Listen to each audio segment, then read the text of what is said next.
go?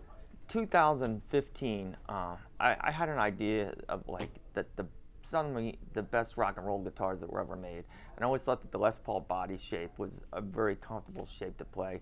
I thought that the Brian May design for a neck was probably the best design for a neck that was made. He's an engineer, just like he's our modern day Les Paul. So I figured, how can I combine the Les Paul and the Brian May guitar into a single instrument? So I took the design of the neck and the design of the Les Paul body and I put them together, and it was the first guitar that I actually manufactured for my company in full. And I went to Japan, I set up the factory, we did mass manufacturing on the Cara guitar that's called the 10th Avenue. That was my first mass production run of 40 guitars, and it was a learning experience. But now I'm out there, and I see my guitars used on eBay and Reverb, and the value's going up. Was that the natural wood version? Yes. I think I had one of those like 8 years ago. A friend gave. I'm like, boy, this is heavy. Yeah. The thing is that was my only problem with dealing with wood now, especially. You can't be too picky with the wood you're getting because of all the restrictions of wood coming in the United States, and the wood they used to make my guitar overseas was a lot heavier. When it got over here, we had to do a lot of stuff with it, pulling a lot of parts off and then chambering them out from the back and hollowing and putting new backs on to make them to be guitars I was proud to sell. But now they're becoming very, very popular. So I could say I turn about 40 of those a year. And then I do my Gene work and Lita Ford work and my Brad Gillis work. I look for iconic players that at this point in their lives have a fan that is successful and can get a piece of their idols, buy a piece of time or memory from the artists that they liked when they were younger. Now they're in a position to do that. And people like Lita Ford, Brad Gillis, of course he took over for Randy Rhoads and Ozzy. These are iconic players that you can own a guitar that looks exactly like theirs. The guitar that you wanted when you were a kid, now you can buy one. And I first started working with Gene to make the copies. I worked with Fender making the Stevie Ray Vaughan copies. I turn out about 4 or 5 of those a year now. Then Lita Ford has several different models that are very popular. And the Brad Gillis has so many decals on it and so much particular wear. We do those exactly the way they are. And I probably turn out about 7, 8 of those a year. So right now, there's a lot of guitar companies out there that are trying to sell 500 guitars a year. And they've got 100 people trying to do that. And the guitar business is horrible right now. Companies are closing all over the place. Right? Yep, Gibson's about ready to go down. I think they're probably just going to keep a shop overseas and make it with the same name. But the United States doesn't have a guitar. The world doesn't have a guitar hero anymore. Kids don't want to be. I mean, Joe Bonamassa is a great player. He's fantastic, and Gibson forces him on everybody. But no offense to you, Joe. You're a really good guy, but he doesn't look cool. He's playing in my area in the Poconos. He doesn't look cool, and kids don't want to be somebody that doesn't look totally cool. They want to be like Slash, or they want to be somebody that's bad like Keith Richards, or somebody that's exceptionally cool like Eric Clapton or Jimi Hendrix. And that's the guys that make people go out and buy guitars. Roy Orbison didn't sell guitars. I'm sorry, Roy Clark didn't sell guitars. Sunglasses. Yep. Yeah, exactly. Roy Clark didn't sell guitars. He was amazing. Banjos. Yeah, he sold a lot of banjos. But God, Keith Richards could be he's very good for what he does. But he's no remarkable guitar player. But gosh, he sold so many guitars. And then the run of the 80s with every guitar player that sounded exactly the same, but every time somebody new came out with a record, and if it was a hit that was on the radio, everybody had to have that model guitar. And they were pink and striped, and God, it was a wonderful time to make custom instruments. But now we don't have anybody, and I'll have this discussion with people over and over and over again. Who's out there selling guitars? Who was the last guy that was responsible for selling guitars? And we're like, Slash. And then we're like, who after Slash? And then they think of the guy who did Monkey Wrench. He came from Nirvana. David. That guy. He's on it. Yeah, he's on everybody's album. That guy. Yeah, I can't. Him, but like it's not that. Dave, I just had it. Anyway. He plays drums. Yeah, the Foo Fighters. Foo Fighter guy. Right. Yeah. He's out there doing it, but his audience is young and they just like to buy the music, and they like the music. This Coachella generation that just likes to jam out. They don't care about creating it. They just want to listen to it. There's nobody out there that's making kids want to play guitar anymore. It's all the pop world, and guitars are so hidden. Until you turn to the country music, where guitars are still relevant, still loud, but there was an article I read recently about the death of the guitar solo. Turn on any radio, and do you hear a guitar solo in any song? All synthesized, Yep. pre-programmed, everything. Yep, there's no guitar solo. Even, you listen to like the Lady Gaga stuff, that stuff could be converted to guitar songs really easily, but it's not. And there's nobody listening going, I gotta learn that solo. I gotta learn to play like this guy. I gotta learn. Nobody's going, I want to be like Hendrix. I want to be like John Lennon. I want to be. There's nobody right now. I so much want to get like a guy out there that's really good and he's really bad. Like, he gets in trouble all the time. He has a black eye and he's always drunk.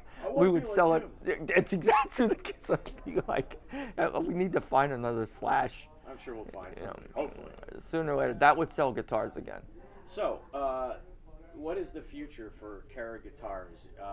You basically do everything on your own, correct? It's really hard, really hard to find people to work in a business that's so custom oriented. People don't know what it takes to make these instruments.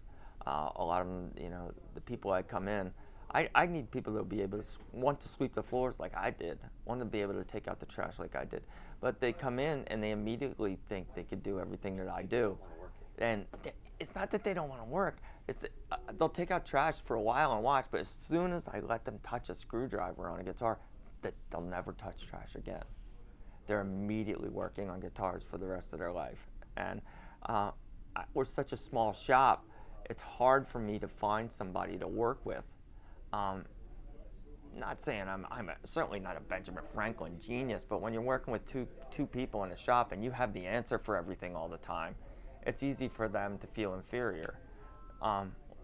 I love coming on cruises like this because I get to meet my peers and we get to talk about things and talk about the problems in the industry like I just mentioned, and talk about problems in manufacturing, and we all can relate to each other. But I'm in Wilmington, Delaware, and that's all I have to say.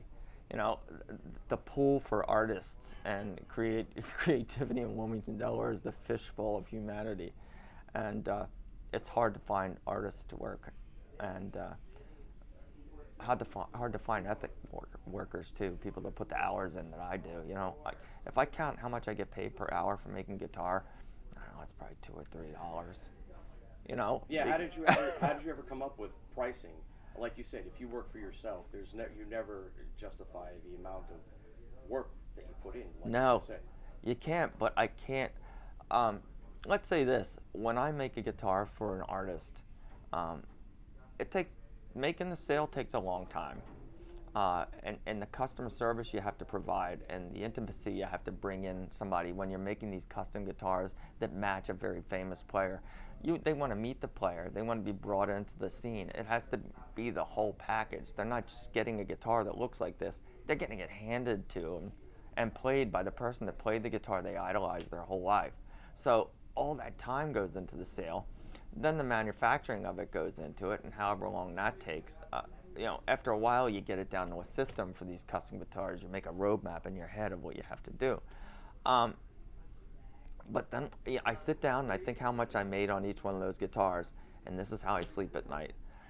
I know what Paul Reed Smith's guitars cost, and I know how much he makes on each guitar, and I'm going, I'm making more money on a guitar than Paul Reed Smith is making. I'm making more money on a guitar than Guitar Center makes when they sell a guitar. So that's how I sleep at night. I know the one Gibson, they sell a Gibson Les Paul at Guitar Center. They might have paid $2,800 for it, and it's going to sell for $3,500, and I'm going, I'm out profiting you. But I don't think if I put all the hours into it. I know what time I have into it, and I know what my time should be worth. But if I build it my time at $100 an hour, these guitars would be $40,000. So you're never going to build a whole factory and have a whole staff of hundreds of people? No, that's why I went to Japan, and I set up blueprints and CNC and had everything made over there for me to make those guitars over here, sad as it is, it would have just cost me so much money to find the staff that would know how to do it. I went up to Nazareth, PA, to see how Martin was making guitars, and they've even made it to the point that Craftsmanship is gone. They have $15 an hour workers that have a template that's here, and it's an assembly line, and they're told that maybe the template looks like this. They're told to press this piece of wood in there and keep spraying water on it till it meets this size. And they have another person that says, okay, it works, okay, we're throwing it out. Another guy makes the other side. And at the end, by the time it's assembled, they might have a good craftsman down at the end that goes over it, and they throw out the ones that aren't good and keep the good ones, and they probably just cost factor in the losses of the bad ones. Yeah, it's like nothing. It's all in the dumpster. Exactly. Paul, I visited Paul Reed Smith. They cut those in half and throw them in the dumpster so that. Cut them in half. Huh? Cut them in half, but you know what's funny about Find them? that dumpster. No, what's funny about it, I thought it would be so cool because I went down there and dumpster dived one time and thought I was going to be able to glue guitars down. Do we have this one? They use 2 blades, and there's like always a missing piece in the middle. You know what I mean? So it's they don't cut put them together? No, That's no. like a puzzle. It's a puzzle, and you have to. If you try and put the 2 sides together, there's a missing piece, and it doesn't match up. And so. Do you have video of this? Or photos? No, I don't have. I have you photographs dumpster of it. Not photographs of me dumpster diving, but they can't go back together. So they're cutting them with 2 different saw blades. I'm convinced. The kerf is too wide, and you can't ever replace it. Yeah. So, all right, Jim, is there anything else you'd like to add? Anything that we maybe missed that you would like to add to? Well, the gold, the shovel story. Yeah, why don't you repeat that again, just to make sure. Tell me about that, and then how you know, kind of a little bit of the beginning again, just mesh it together.